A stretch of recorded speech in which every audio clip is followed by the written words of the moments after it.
নমস্কার বন্ধুরা, সাথী লাইফস্টাইলে তোমাদের সকলকে স্বাগত। আমার নতুন 3 মাসের দ্রুত ওজন কমানোর চ্যালেঞ্জে আজকে 28 নম্বর দিন। গুড মর্নিং, সকাল হয়ে গেছে আর এখন বাজে সকাল 7টা। আমি গরম জল করে আগে গরম জলটা কিন্তু খেয়ে নিচ্ছি।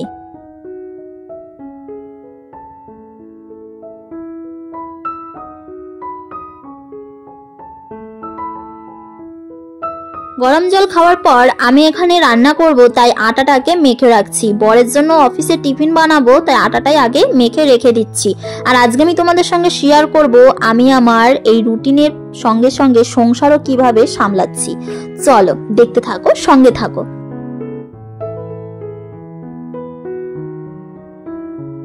রান্নাঘরে কিছুটা কাজ গুছিয়ে রেখেছি। আমি এরপর আমার সকাল সকাল ওয়ার্কআউটটা সেরে ফেলবো। অন্যদিন আমি একটু বেলা করে ওয়ার্কআউট করতাম, কিন্তু এখন আমি একটু সকালবেলাতেই ওয়ার্কআউটটা করার চেষ্টা করি, কারণ বেলা হয়ে গেলে তারপরে না মানে অনেক অন্যরকম কাজ পড়ে যায়। আর এখন না একটুখানি ব্যস্ততার মধ্যে দিয়েই কিন্তু দিনটা যাচ্ছে আর কি। খুব শিগগিরই আমি এর আগের ভিডিওতে বলেছি আমরা বেশি দিন আর ব্যাঙ্গালোরে নেই, তো সবকিছু শেয়ার করব একটা ভিডিওর মাধ্যমে, কিন্তু আর কিছুদিন পরে। তো ওর জন্যই আমি এখন সকালবেলাই আর কি ঘুম থেকে উঠে একটু কাজ বাগিয়ে রেখে তারপরে আমি আমার ওয়ার্কআউটটা করে নিই। আর এখানে আজকে আমি একটু সিম্পল ওয়ার্কআউটগুলোই কিন্তু করলাম। বাটারফ্লাই পোজ, এখানে ক্যাট কাউ পোজ। তো তোমরা আমার সঙ্গে থাকো আর এই এক্সারসাইজগুলো আজকে একটু দেখে নাও।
তারপরে সব শেষে এখানে ডিপ ব্রিথ নিচ্ছি। দেখো এরকম ভাবে একটা নাক দিয়ে শ্বাস নিচ্ছি আর একটা নাক দিয়ে কিন্তু শ্বাস ছাড়ছি। তো এইভাবে 1 মিনিটের মতো করলে কিন্তু আজকের আমার ওয়ার্কআউট কিন্তু হয়ে যাবে সকালবেলাকার।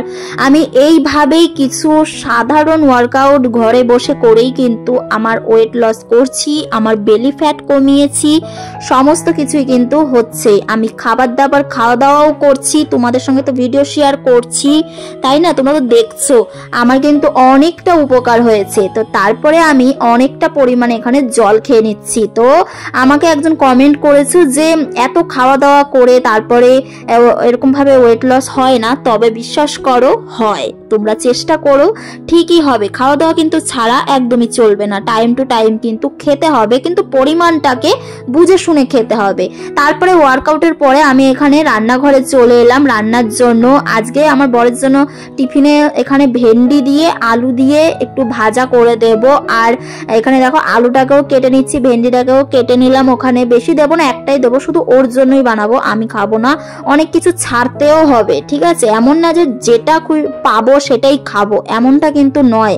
অনেক কিছু খেয়েও কিন্তু তোমার ওজন কমানো যাবে, এটা আমি বলছি, মানে আমার হচ্ছে বলে আমি তোমাদেরকে কিন্তু বলছি। তোমরা দেখছো যে আমি কত কিছু খাই সকাল থেকে পুরো রাত পর্যন্ত নিয়ে, তাই না? আমাকে অনেকে এই জন্য কিন্তু কমেন্ট করেছো, তবে বিশ্বাস করো এর রেজাল্ট আমি পেয়েছি। খাবার দাবার কি করতে হবে, এক ধার থেকে সব খেলে কিন্তু হবে না। তো তোমাকে যেমন আলুটা খুব বেশি খেলে কিন্তু হবে না, রোজ খেলে হবে না, চিনি রোজ খেলে হবে না, অনেক কিছু তেল গাদা গালা খেলে হবে না, মশলাপাতি তো একদমই বেশি খাওয়া চলবে না, ঝাল একদম খাওয়া চলবে না।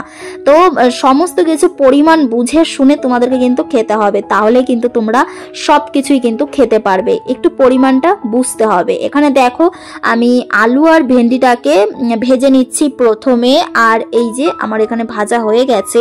ওইদিকে তো আটাটাকে মেখেই রেখেছিলাম সকালবেলাতেই, তোমাদেরকে দেখিয়েছি। তো চলো এরপর আমি করব রুটি। আমার বড় রুটি দিয়ে এই সবজিটা খেতে ভীষণ পছন্দ করে, তাই আমি ওকে ওইটা বানিয়ে দিলাম আজকে। আর একটুখানি ভেন্ডি আনা ছিল, তো ভাবলাম ওইটা দিয়ে একটু আলু দিয়ে বানিয়ে দিই, ওর ভালো লাগবে, আর ও ভেন্ডি খেতে ভীষণ ভালোবাসে। তো এখানে দেখো আমি এখানে রুটি করছি, মাত্র 3টে রুটি। ও বেশি রুটি খায়ও না, 3টে রুটিতেই ওর হয়ে যায়, মানে দুপুরবেলা। ও আমার বড় খুব কম খায়, মানে খুব বেশি খাবার দাবার অত বেশি ও খায়ও না। ওর রুটি আর একটু ভাজা কিছু হলেই ওর হয়ে যায়। ও অত মানে আমাকে দেখবে তোমরা, আমি যখন টিফিন বানাই না, আমি পদে পদে তরকারি ও একদমই খেতে পারে না। ও রুটি দিয়ে এক রকমের তরকারি ওর হলেই হয়ে যায়, মানে আমার বরের খাবার দাবার নিয়ে একদমই ঝামেলা নেই। তো এখানে আমি মেথি ভিজিয়ে রেখেছিলাম ঘুম থেকে উঠেই আর কি। তো তারপরে সেটাকে একটুখানি গরম করে নিচ্ছি, হালকাই, বেশি না। তারপরে এখানে দেখো ওই কাজ করতে মানে রান্না করতে করতেই আমাকে ঘর দুয়ার গোছাতে হয় সকালবেলা, কারণ আমার বর অফিস যাবে, তাই জানালাটাকে খুলে দিলাম, পর্দা সরিয়ে দিলাম, বিছানাটাও ঝেড়ে নিচ্ছি। এরপর ঘর দুয়ারও পরিষ্কার করে নেব, কারণ অফিস যাওয়ার আগেই এগুলো সব আমি করে নিই। ওইদিকে রান্না করতে করতেই আমার বরের জন্য চাও বানাচ্ছি, মানে চাটা বসিয়ে দিয়ে, টিফিনটা বানিয়ে চাটা বসিয়ে দিয়ে আমি তখন এই কাজগুলো কিন্তু করে নিই। এরপর আমাদের ব্রেকফাস্টও কিন্তু আমি বানিয়েছি। তো সমস্ত কিছু হয়ে গেছে, চলো এরপর দেখাই। এই যে আমার বরের টিফিন এখানে প্যাক করে দিয়েছি, একটু গাজর একটু শসা দিয়েছি, আর ওই ভুজিয়াটা দিয়েছি, আর এখানে 3টে রুটি দিয়েছি। তো এই হচ্ছে আজকের আমার বরের লাঞ্চ টিফিন, ও এটাই খুব ভালোবাসে।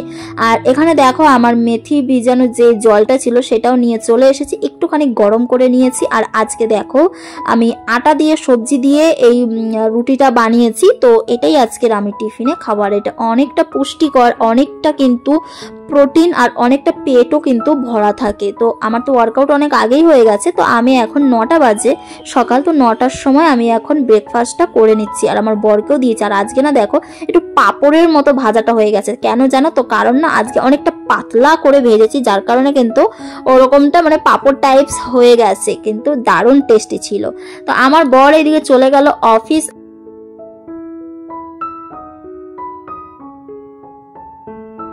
এখন বললামই অনেক ব্যস্ততার মাঝে কোনো রকমের রান্না বান্না হচ্ছে আর কি বাড়িতে। তো আজকে আমি ডাল রান্না করেছি, আর এখানে ডিমের একটা অমলেট করেছি, লেবু নিয়েছি, আর অনেকটা স্যালাড নিয়েছি।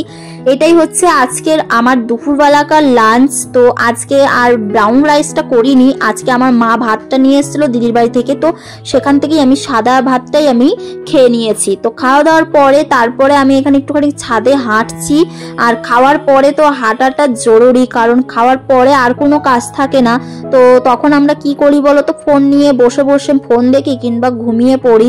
আমি তো আগে এটাই করতাম, ওই জন্য বলছি। তো এখন কিন্তু আমি সেটা চেঞ্জ করেছি, অনেক কিছু চেঞ্জ করতে হবে, তবেই গিয়ে তোমরা রেজাল্ট পাবে।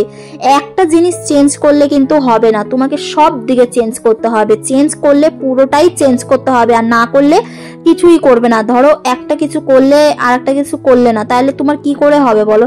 মানে ধরো তুমি ওজন কমাবে, কিন্তু তুমি খাওয়াটা ছেড়েছো, মানে সাপোজ ধরো বাইরের খাবার ছেড়ে দিয়েছো, কিন্তু তুমি বাড়িতে মশলাপাতি দিয়ে খাচ্ছ, তাহলে কি করে হবে? কিছুতেই হবে না। একটা হেলদি লাইফস্টাইল করতে গেলে প্রথমে তো তোমাকে মেন্টালি প্রিপেয়ার হতে হবে যে হ্যাঁ আমি এই জিনিসটা করতে চাই, এই জিনিসটা আমি করব, তবেই গিয়ে কিন্তু হবে। তারপর দেখো একটু হাঁটার পর ওই যে একটু এবার বসবো আর কি, বসে একটু মোবাইল দেখবো বা কিছু একটু কাজকর্ম থাকলে সেগুলো আমি করি, জামা কাপড় গুছাই, এই করি। তারপর বিকেল হয়ে গেছে, আর বিকেলবেলা এখন আমি বেরিয়ে গেছি হাঁটতে। বিকেলের হাঁটাটাও কিন্তু খুব ভালো শরীরের জন্য। 30 থেকে 40 মিনিট কিন্তু হাঁটা খুবই জরুরি, প্রত্যেকটা মানুষের হাঁটা খুব জরুরি, বয়স্ক মানুষদেরও আর নর্মাল এই যে আমাদের মতো বয়সের মহিলাদেরও কিন্তু হাঁটাটা খুবই জরুরি। তো যতটা পারবে হাঁটার চেষ্টা করবে। বিকেল বেলাটা এক একটা টাইম থাকে, সকালবেলা ঘুম থেকে উঠেও যদি তুমি একটু হাঁটো সেটাও কিন্তু শরীরের জন্য খুব ভালো। তো চলো আমি একটুখানি হেঁটে আসি। হেঁটে চলে এসেছি। এখন আমি একটু সন্ধ্যাবেলাকার স্ন্যাক্স কিছু করব। এখানে দেখো মিষ্টি আলু সেদ্ধ করছি, তার সঙ্গে একটুখানি রাতের যেটা খাবার বানাবো সেটাও একটুখানি সেদ্ধ করে নিচ্ছি। আর দেখো মিষ্টি আলুগুলোকে হালকা পরিমাণে সেদ্ধ করেছি, আর প্যানে আমি তেল দিয়ে দিয়েছি অল্প, আর ওখানে হচ্ছে ওইগুলোকে ভালো করে পিস পিস করে কেটে নিয়েছি মিষ্টি আলুটা। তারপরে এর মধ্যে মিষ্টি আলুটা দিয়ে দিয়েছি, আর তার মধ্যে একটুখানি নুন আর একটুখানি গোলমরিচ গুঁড়ো দিয়ে এটাকে ভালো করে একটু ফ্রাই করে নেবো আর কি কিছুক্ষণ। তো এইভাবে মিষ্টি আলুটা খাবে, খুবই ভালো। আর মিষ্টি আলু সেদ্ধ করা খাওয়াটা খুবই কিন্তু একটা ভালো, খুব ভালো কাজ করে এটা। তো ওই জন্য আমি এখানে দেখো এই যে নিয়ে নিয়েছি। এখন আমি এটাই আমার বিকেল বেলাকার স্ন্যাক্স। তো আমি চলো খেয়ে নিই। তোমরাও কিন্তু বিকেল বেলাকার স্ন্যাক্স কিছু অন্তত খাবে। আর এখানে আমি রাতের ডিনারটা বানিয়ে নিচ্ছি, পেঁয়াজটা দিয়ে দিলাম। আর এরপর এখানে আমি দেখো আলু আর একটুখানি না সিম আনা ছিল, যেটা আমি আলু আর সিম দিয়ে কিন্তু ফ্রাই করব। আর এর মধ্যে একটা ডিম দিয়ে দেবো আর কি, তাহলে কিন্তু দারুণ টেস্টি হবে খাবারটা। তো এখানে দেখো আমরা একটু বেরোবো, তার জন্য আমি তাড়াতাড়ি করে রান্নাটা করে নিচ্ছি। এই যে ডিমটাও আমি ফাটিয়ে দিয়ে দিয়েছি। এখন এটাকে একসঙ্গে মিক্স করে দেবো, আর একটা দারুণ ভুজিয়া তৈরি হয়ে যাবে। তো এটাই আজকে ডিনার আর কি। আর আজকে হচ্ছে আমাদের বাড়িতে না পিঠে বানাবে মা, তো ওই জন্য আমি তাড়াতাড়ি করে কোনো রকমে ভাজাটা করছি। আর মা একটু মাছের তেল এনেছিল, যেটা আমি খাইনি, তাই আমি আর তোমাদেরকে দেখাইনি। তো আমার বর মাছের তেল খেতে ভীষণ ভালোবাসে, তাই মা মাছের তেলটা রান্না করেছিল দুপুরবেলা আমাদের বাড়িতে এসে। তো আমার বরের জন্য মাছের তেলটা রাখা আছে, আর আমি একটু এরকম ভুজিয়া করে নিলাম, সিমটা নষ্ট হয়ে যাবে বলে। তো এই দেখো একটা রুটি আর ওই ভুজিয়া আর কিছুটা স্যালাড, আর আমার বরকে মাছের তেল, এই ভুজিয়া আর একটুখানি স্যালাড আর রুটি, এটাই দেওয়া হয়েছে। তো আমি এটাই খেলাম আজকের ডিনারে। তো চলো এরপর একটু হেঁটে আসি। তো এই যে রাতের হাঁটাটাও কিন্তু মিস করলে হবে না, মানে খাওয়ার পরে একটু হাঁটলে বললামই, আমি দেখছো তো সকাল থেকে নিয়ে কত হাঁটি, কত কিছু করি। তাহলে বলো এত কিছু করলে অবশ্যই কিন্তু কাজ করবে, তাই না? অবশ্যই ওয়েট লস হবে। হ্যাঁ একটু ধীরে ধীরে হবে, কিন্তু তাতে অসুবিধা কিছুই নেই। কোনো কাজই দ্রুত করা ভালো নয়, তাড়াহুড়ো করা ভালো নয়। তাড়াহুড়ো করে যদি তোমার ওজন কমে যায়, তাহলে কিন্তু শরীরে কোনো খারাপ কিছুও হয়ে যেতে পারে, দুর্বল লাগতে পারে। আমার কিন্তু দেখো আমার ওজনটা কমছে ধীরে ধীরে, আমার কিন্তু কোনো রকমে কষ্ট হয় না, আমার কোনো রকমে মাথা ঘোরে না।